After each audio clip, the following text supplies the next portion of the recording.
Let me share the screen. Students, yesterday we discussed about machine reference model. After that, we started with privileged hierarchy, isn't it? So in privileged hierarchy, we studied about the various rings that are available. That is ring 0, 1, 2, and 3. And we know that when it comes to the hierarchy, always the ring with lower value will get the highest priority, which will be running directly by the super user mode. Then ring 3 will be run in the user mode, which is having least priority. So here ring 0 is having higher priority and ring 3 is having least priority. And ring 0 is also called as the most privileged level because it runs in supervisor mode.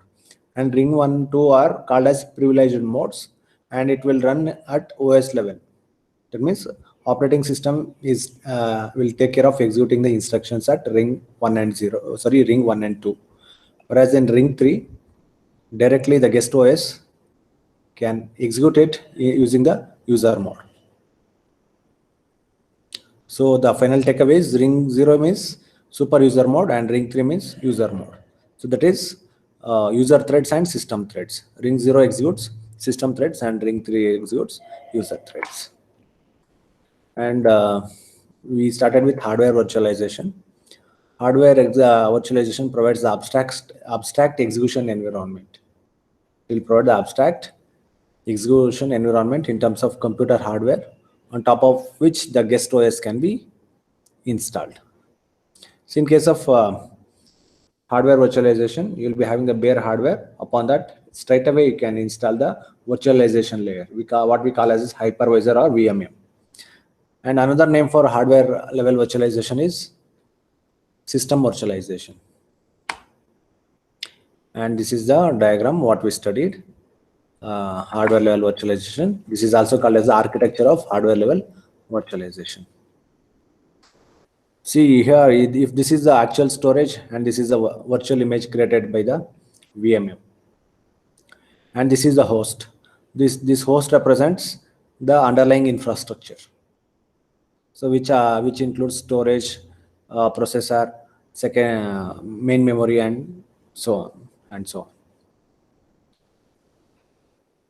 And this is the guest. Guest means it's a guest operating system upon which you can install the applications. After this, we studied about what is hypervisor. And our hypervisor always runs in the super user mode, and it recreates the hardware environment. That means it will emulate it will create the virtual image of the existing infrastructure, and that will be provided to the guest operating systems and the applications. And it is a piece of software that enables us to run one or more virtual machines. VMs means virtual machines on a physical server. And there are two major types of hypervisors, type 1 and type 2. And this is the type 1.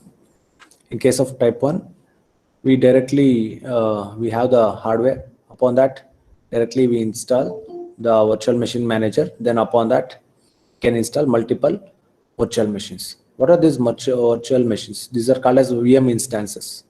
And which example for each VM is, say for example, this is Ubuntu OS, guest operating system.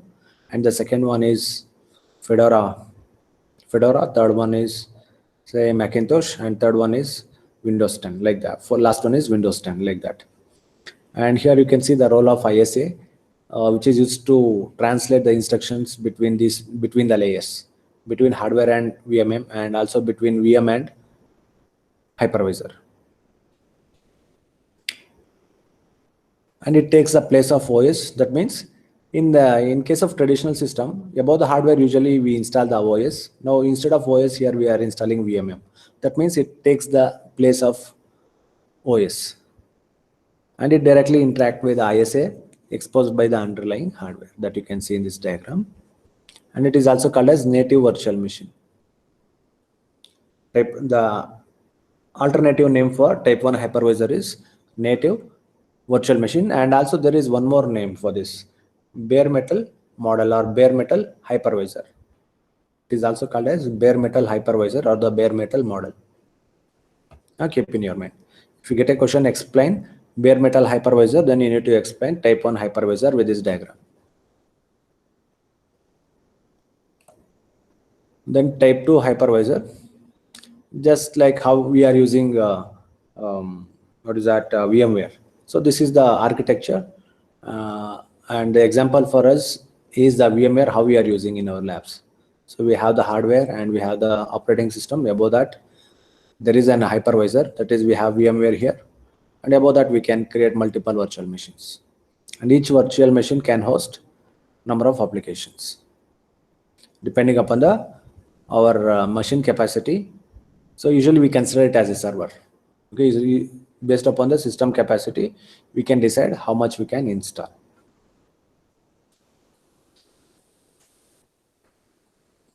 So therefore, it requires support of an operating system. So that means virtual machine manager directly cannot be installed upon the hardware. It has to be installed upon the operating system. So that is type 2 hypervisor. So I'm just revising the concepts, students, because yesterday I think few of you might be missing the class. So just I am brushing the concepts. Next is the VME. If you look at this, it has 3 modules, that is dispatcher, allocator, and the interpreter. And dispatcher is also called as the entry point. So that's the interface. It provides the interface using which we can interact with a hypervisor. And the task of this dispatcher is to reroute the instructions issued by VMM instance. So reroute to whom? So either it has to invoke the allocator or it has to invoke the interpreter. The task of the dispatcher is to invoke the allocator or to invoke the interpreter. If it can be interpreted, then if the instruction can be interpreted, then it will invoke the interpreter, or otherwise it will invoke the allocator. So the task of the allocator is to decide the system resources to be provided to the VM. That means what resources are required and how much of the resources are to be provided to one VM instance. That decision will be taken by allocator module. And the interpreter, you know what the interpreter will do. Interpreter will try to understand the semantics, that means the meaning of the instructions, and accordingly it will process. And it is executed whenever a VM executes a privileged instruction. And a trap is triggered and the corresponding routine is executed. That means by depending upon the semantics of the interpreter, it will trigger a particular routine, so that some very specific action will be taken against the instructions.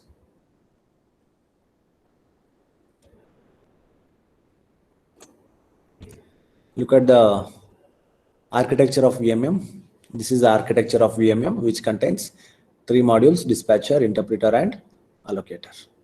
And this is the virtual machine instance. Like this, you can have 1 or more VM instance upon each virtual machine or upon each virtual machine manager or the hypervisor. Then criteria for VMM. That means if you want to call it something as an hypervisor or the VMM, so it has to satisfy certain prerequisites that are called as criteria for VMM. So one such criteria is equivalence. That is, the behavior, it has to exhibit the same behavior as when it is executed directly on the physical host. So in our lab, we are using Fedora, isn't it? We're using Fedora and we are executing the scripts. See, there the behavior of the system is exactly same as if you are installing it directly without using any virtual machine. So that property of the virtual machine, that property of the VMM or the hypervisor is called as equivalence. Then resource control. So resource control means basically when you have the underlying hardware, you will be having the resources like IO bus, processor, then primary memory, secondary memory, and so on. So how much is to be allocated for each VM instance? then how much to be blocked, that decision will be taken by resource controller. And that property is called as resource controlling. And last one is efficiency. A statistically dominant fraction of the machine instructions should be executed without intervention from VMM. That means when you say your VMM is more efficient, see this point, this condition is to be met. A statistically dominant fraction of the machine instructions. That means most of the machine instructions should be able to execute without taking any help from the VMM. Then you can say your VMM is efficient. Okay, that's all about the criteria of VMM. Then from today we have to start with theorems. So here we are going to study three main theorems proposed by Popek and Goldberg. So they have provided a classification on instruction set, what we call as ISA, instruction set architecture. They have provided classification of instruction set. They have suggested two classification, that is privileged instructions and control sensitive instructions. And proposed three theorems that define the properties of hardware instructions needed to satisfy. That means the hardware instructions need to satisfy three theorems. So theorem 1, 2, and 3, which we are going to study it now. And so that is mandatory in order to efficiently support virtualization. So as per Popek and Goldberg, why they have proposed these theorems means, say for example, if you say this particular computer system supports for virtualization, if you are claiming that any given computer supports for virtualization, then it has to satisfy three theorems. Now we will see what are those three theorems. So if it has to support for virtualization, now what is the theorem 1? The statement of the theorem 1 is like this: for any conventional third generation computer, a virtual machine manager may be constructed if the set of sensitive instructions for that computer is a subset of the set of privileged instructions. That means you can construct a VMM only if the set of sensitive instructions for the computer which you want to virtualize is a subset of the set of privileged instructions. Friends, now you can see here. 1 minute. Yeah.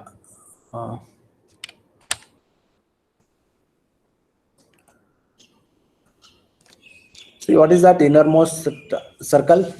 The innermost circle represents sensitive instructions, and the second circle, this circle represents, see, this is the innermost, and this is the second one. This second circle represents privileged instructions. So now look at this diagram here. Sensitive instructions are the subset of privileged instructions as per this diagram. Students, what is the name of this diagram? What kind of diagram is this? Hello? Anyone? You have studied discrete mathematics, isn't it? Tell me, what kind of diagram is this? Venn diagram. Yeah, this is Venn diagram. Why we use Venn diagram?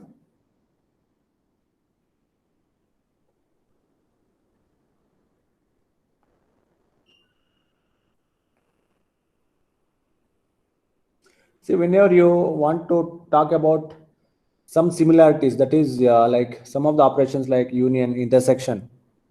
See, when I say one given set is a subset of another set, so that can be usually shown pictorially by using Venn diagram. See, this theorem can be easily represented using Venn diagram. See here, the innermost circle represents sensitive instructions. Above that, we have one more circle which represents privileged instructions. So therefore, it is very clear that here the sensitive instructions are the subset of privileged instructions. So therefore, this computer can be virtualized. That is theorem 1. That is the meaning of theorem 1. Any doubts, students, in this? See, the last circle is user instructions. See, ring 0, ring 1, ring 2, like that. So they are dividing it. They are dividing it into multiple rings. When you have a computer, so how the instructions will execute? instructions will execute based upon the hierarchy. So to assign the hierarchy, we are dividing them into ring 0, 1, 2, and 3. So this is the last ring which represents user instructions, and the innermost ring, this will run in super user mode.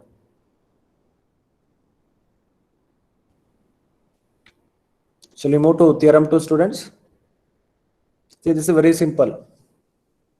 For any conventional third generation computer, a hypervisor or a VMM may be constructed if the set of sensitive instructions for that computer is a subset of the set of privileged instructions. So that's a simple definition, theorem 1. Let us see what is theorem 2. All theorems are very simple and clear cut. Theorem 2 says that a conventional third generation computer is recursively virtualizable. See, what is the meaning of recursively virtualizable? I'll give you one example for what is the meaning of that recursively virtualizable. Say, for example, so now in our lab we have a VMware. Upon that we have Fedora, isn't it? So now I'll not install any application. I'll just create some shell script and I'll execute. Now after some time, what I'll do, I'll install one PHP based application on Fedora. Now concurrently the resources will be allocated for that application, and you can concurrently execute shell script as well. Can concurrently execute your application, that PHP application, as well as the shell script. For both the programs, the resources will be allocated, and that will be taken care by VMware. Now further, what I'll do, I'll install one more Perl based application. So same Fedora, on the same Fedora, I'll install one more Perl based application. Then I'll make it execute in concurrent with the PHP application. That means concurrently both Perl and PHP applications are executing, but still through virtualization, both are getting the resources that are needed for them. Then further I can extend, I can install one more guest operating system. Say for example, Ubuntu operating system. Upon that, I can install one, say for example, one JavaScript based application or some PHP based application, and that can also run in parallel. So that is called recursively, that is called as recursive virtualization. A conventional third generation computers is recursively virtualizable if it is virtualizable, and a VMM without any timing dependencies can be constructed for it. That means your VMM or the hypervisor should work such that there is no dependency.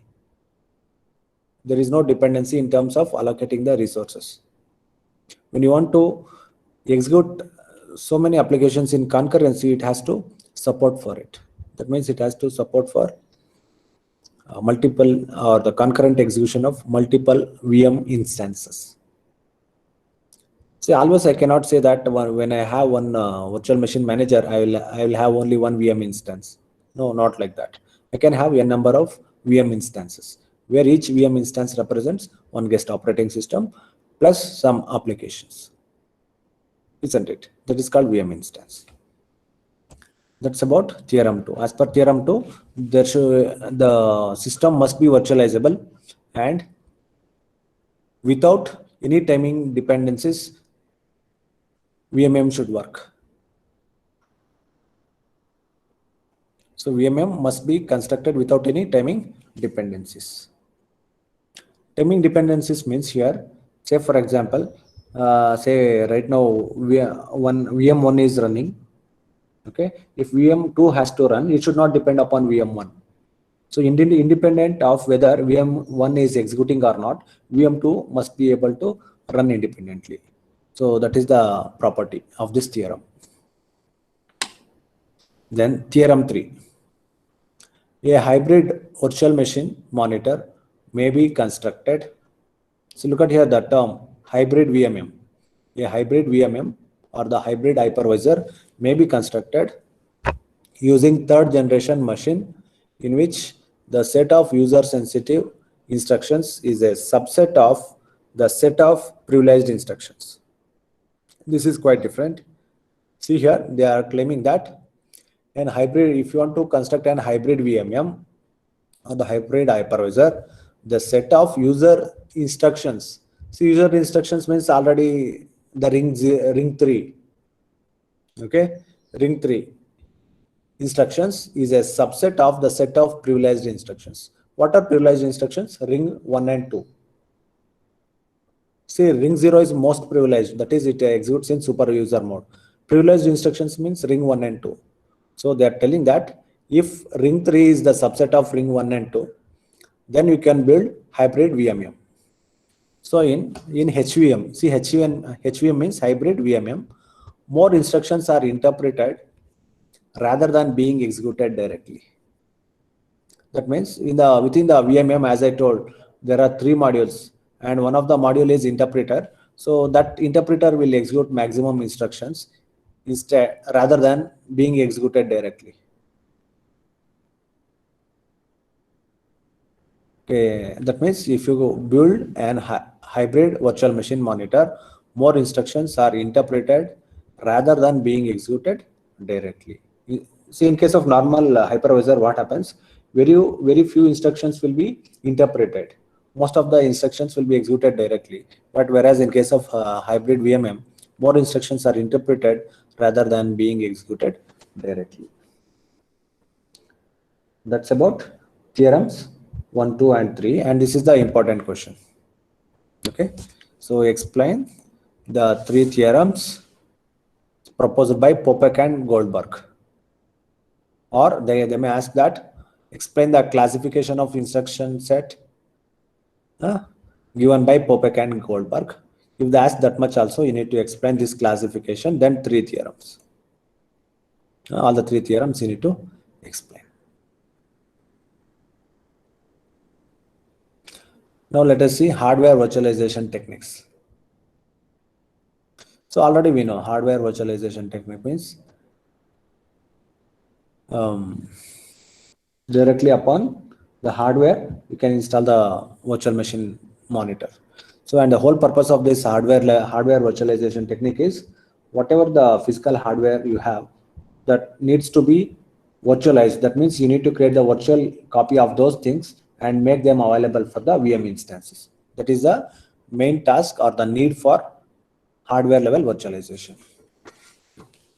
CPU installed on the host is the only one set, but each VM that runs on the host requires their own CPU, isn't it? So that means CPU needs to be virtualized, done by hypervisor. So done by hypervisor or VMM. Hypervisor is also called as VMM. So that's what I told. The whole purpose of this hardware virtualization technique is to virtualize the existing hardware resources. When you install any guest operating system or any VM, it requires its own CPU. How to provide individual CPU for each of the guests? That means you need to virtualize.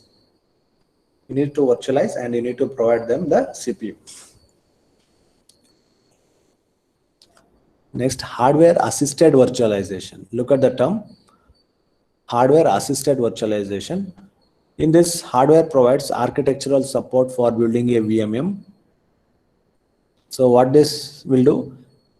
Hardware provides architectural support for building a VMM or the hypervisor able to run a guest operating system in complete isolation.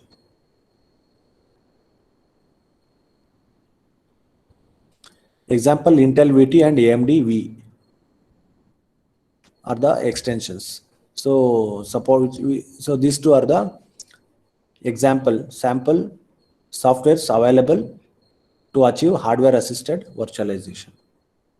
So if you get a question like explain hardware assisted virtualization with example. So this is the definition. So you need to write hardware assisted virtualization means essentially the hardware provides the architectural support for building the virtual machines able to run guest operating system in complete isolation. So then you need to explain what is complete isolation. Say for example, you will build, say for example, two guest operating systems. So each one is isolated. That means the resources, whatever you provide for one guest OS, will not be shared for another guest OS. That is called isolation. That is called complete isolation. And the example for that is Intel VT and AMD extensions. Each product, the early products were using binary translation to trap some sensitive instructions and provide an emulated version. So before this Intel VT and AMD, the early products were using binary translation to trap some sensitive instructions and provide an emulated version. Say for example, if it encounters some instructions which cannot be executed directly, then that requires binary translation. So it will create a trap and it will execute. So that's how early products were executing. That's the meaning. Next is full virtualization. See, when I say full virtualization, it's the ability to run operating system, to run a program or operating system directly on top of a virtual machine. Ability to run operating system directly on top of virtual machine and without any modification. That means when you install an OS, so usually in certain virtualization techniques, you need to modify certain operating systems. You may have to install some software patch, or you may have to add some libraries so that it will work. So in case of full virtualization, you need not do any modification to the operating system. Just you will be having a hypervisor. Directly upon that, you can install the OS and you can start working. VMM require complete emulation of the entire underneath hardware. That means the hypervisor require complete emulation of the entire underneath hardware. That means whatever the hardware you have in the lowermost layer, that needs to be emulated. Or the meaning of emulation is, that means we are talking about equivalence, isn't it? So it should work as if you are running the OS without using VMM. That means the OS should not so there should not be any differences in the OS. So it should work as if you are working with that OS without VMM. So that is the kind of support given by full virtualization. And the advantages of full virtualization: it provides complete isolation from one OS to another OS and enhanced security. Since it is in isolation, if you do any modifications to one OS, that will not be affected to another OS. So therefore, you are enhancing the security. Then ease of emulation of different architectures and coexistence. So it can emulate various you'll be having 64-bit instructions, 32-bit instructions. So it has to emulate different architectures. Say for example, let us assume you have installed one OS with 32-bit and one another guest OS with 64-bit. So it has to support both. That means it is supporting for different architectures. So that is one of the advantage. Full virtualization support for different architectures. And the key challenge is interception of privileged instructions. That is the only challenge. That means, see, all the privileged instructions should be executed in the super user mode, especially the most privileged instructions. So therefore, certain instructions belonging to guest OS 1 and certain instructions belonging to guest OS 2, then that is the conflict. So which one to execute first? So that is the key challenge, is interception of privileged instructions. That is the only challenge in case of full virtualization.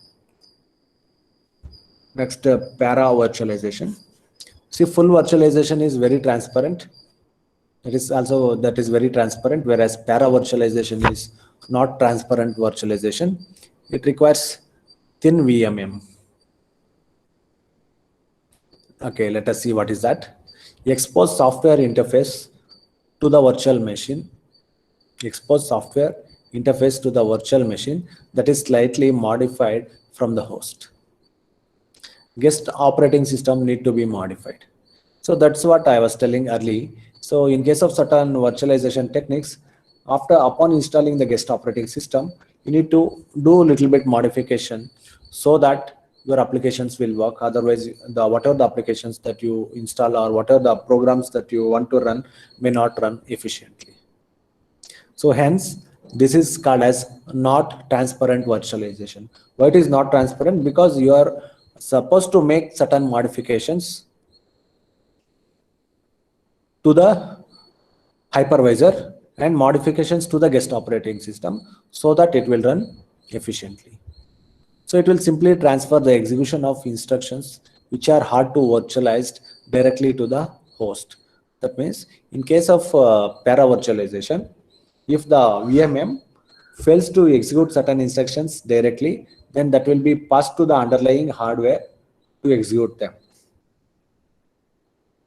Okay, say for example, you are running some applications. As part of that, there are certain instructions so which needs to be executed, but your VMM is failing to execute those. So if in such case, that will be, those instructions will be simply transferred to the hardware to execute.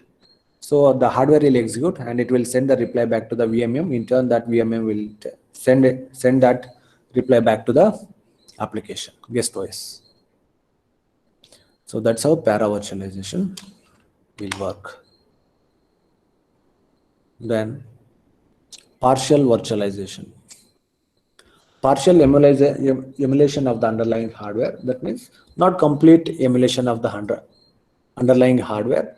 Say for example, for your guest operating system, only a little bit of the existing hardware are isolated. That means it is providing very few limited, say some X amount of resources out of the total available resources that will be provided to your application. Let us assume only that much will be emulated. Not all the underlying hardware will be emulated. Then it will not allow complete isolation to guest operating system. Say for example, right now it has allocated some 10 GB of secondary storage, and that is not fixed. After some time, okay, upon requirement, it may provide 2 GB extra, or it may reduce it to 6 GB or 8 GB, depending upon the need of the guest OS. That means it will not provide complete isolation of resources to the guest OS. Then address space virtualization is a common feature of contemporary operating system. That means when different threads are running, so virtualizing the address space, that is what very much common in normal operating systems. And address space virtualization used in-time sharing system. So in-time sharing means on demand. So during runtime. So the address space virtualization happens during runtime. So that's the definition of this statement. In case of para virtualization, address space virtualization is used, and that will happen during runtime. Students, that's all for today. Anything you want to ask? Students, anything you want to ask? Today I'll send you the assignment questions. Today by evening I'll send you the assignment questions.